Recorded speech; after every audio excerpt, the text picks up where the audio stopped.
അസ്സലാമു അലൈക്കും വറഹ്മത്തുള്ളാഹി വബറകാതുഹു. പ്രിയപ്പെട്ട സഹോദരി സഹോദരന്മാരെ, നമ്മുടെ ഇന്നത്തെ ഈ ചെറിയ ക്ലാസ്സിലൂടെ നമ്മൾ മനസ്സിലാക്കുവാൻ പോകുന്നത് വിവാഹം കഴിഞ്ഞ പെണ്ണിന് ഏറ്റവും കൂടുതൽ കൂലി കിട്ടുന്ന സൽക്കർമ്മം എന്താണ് എന്നതിനെക്കുറിച്ചാണ്. പടച്ചറബ് എല്ലാവരുടെയും കുടുംബ ജീവിതത്തിൽ ബറക്കത്ത് നൽകട്ടെ, സന്തോഷം പ്രദാനം ചെയ്യട്ടെ, ഐക്യം നൽകട്ടെ.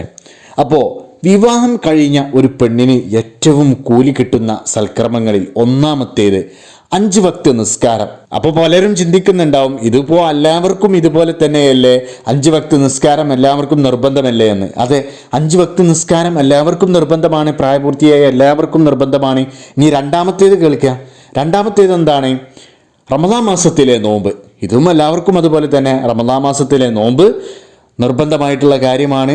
അപ്പോൾ ഇത് നല്ല പ്രതിഫലം കിട്ടുന്ന കാര്യമാണ്. അപ്പോൾ 5 വക്ത് നിസ്കാരവും റമദാൻ മാസത്തിലെ നോമ്പും കഴിഞ്ഞാൽ വിവാഹം കഴിഞ്ഞ പെണ്ണിന് ഏറ്റവും കൂടുതൽ കൂലി കിട്ടുന്ന മൂന്നാമത്തെ സൽക്കർമ്മമാണ് ഭർത്താവിനെ സ്നേഹിക്കുക എന്നുള്ളത്. അപ്പോൾ വിവാഹം കഴിഞ്ഞ ഒരു പെണ്ണിന് അല്ലാഹു സുബ്ഹാനഹു വ തആല കൊടുക്കുന്ന വലിയ ഒരു കൂലി കിട്ടുന്ന ഒരു കാര്യമാണ്, ഒരു സൽക്കർമ്മമാണ് എന്ത്?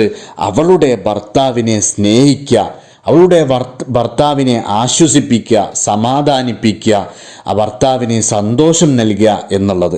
ഇത് വളരെയേറെ കൂലി കിട്ടുന്ന ഒരു കാര്യമാണ്. അപ്പോൾ ഇത് കേൾക്കുന്നവർ ശ്രദ്ധിക്കുന്നുണ്ടാവും, അപ്പോൾ ഭർത്താവിന് തിരിച്ചും അങ്ങനെ തന്നെ അല്ലേ എന്ന്. അതെ, ഭർത്താവിന് തിരിച്ചും അങ്ങനെ തന്നെയാണ്. ഒരു ഭർത്താവ് ഭാര്യയെയും കൂടുതൽ തൃപ്തിപ്പെടുത്താൻ, സന്തോഷിപ്പിക്കാൻ ശ്രദ്ധിക്കണം, നല്ലോണം സ്നേഹിക്കണം. അപ്പോൾ ഈ കാര്യം പ്രത്യേകം ശ്രദ്ധിക്കുക. ഒരു ഭാര്യ ഭർത്താവിനെയും ഭർത്താവ് ഭാര്യയെയും കൂടുതൽ സന്തോഷിപ്പിക്കാനും സമാധാനിപ്പിക്കാനും ആശ്വസിപ്പിക്കാനും പ്രത്യേകം ശ്രദ്ധിക്കുക.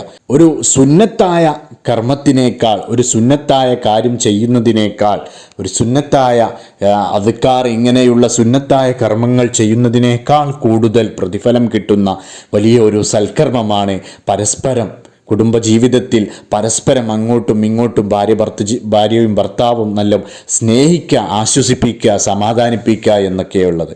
അപ്പോൾ എല്ലാവരുടെയും കുടുംബജീവിതത്തിൽ സന്തോഷവും സമാധാനവും ഉണ്ടാവട്ടെ, എല്ലാവരുടെ കുടുംബജീവിതത്തിലും വിജയമുണ്ടാവട്ടെ. ഇനി വിവാഹം കഴിക്കാനുള്ളവർക്കൊക്കെ പരസ്പരം അനുയോജ്യമായ നല്ല ഇണകളെ അല്ലാഹു സുബ്ഹാനഹു വ തആല നൽകട്ടെ. വിവാഹം ശരിയാവാതെ ഒരുപാട് പേർ വിഷമിച്ച് നിൽക്കുന്നുണ്ട്. എല്ലാവർക്കും അനുയോജ്യമായ നല്ല ഇണകളെ പടച്ചറബ് നൽകട്ടെ. എല്ലാവരുടെയും കുടുംബജീവിതത്തിൽ സന്തോഷം പ്രദാനം ചെയ്യട്ടെ. അല്ലാഹു സുബ്ഹാനഹു വ തആല എല്ലാവരെയും കാത്തുരക്ഷിക്കട്ടെ. ആമീൻ ആമീൻ ആമീൻ യാ റബ്ബൽ ആലമീൻ. അസ്സലാമു അലൈക്കും വറഹ്മത്തുള്ളാഹി വബറകാതുഹു.